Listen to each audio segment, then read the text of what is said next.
टोकाचं आणि कठोर आमरण उपोषण करायचंय. रखरखत्या उन्हात मी हे उपोषण बास टाकून करणार आहे.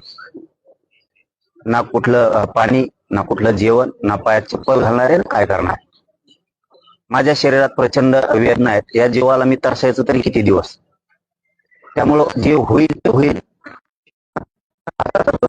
तरी देवेंद्र फडणवीसांमुळे गेला, सरकारमुळे गेला.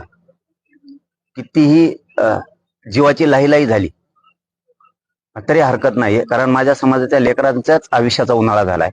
तर आपण आपली का कदर करायची. ते उन्हात कुठेही होईल, ते जंगलात होईल, रानात होईल, ते कुठेही होईल, परंतु ते खूप कडक आणि त्या रखरखत्या उन्हात ते आमरण उपोषण होणार आहे. आणि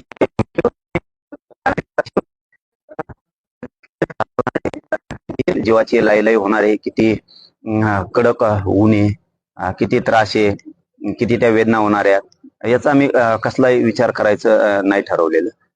मी आता माझ्या निर्णयावरती फायनल आहे. कारण हे सारखे सारखे उपोषण करून सुद्धा माझ्या जीवाला इतक्या वेदना आहेत आणि इतका त्रास आहे प्रचंड. एकदा कुठंच ते तुकडा पडू दे.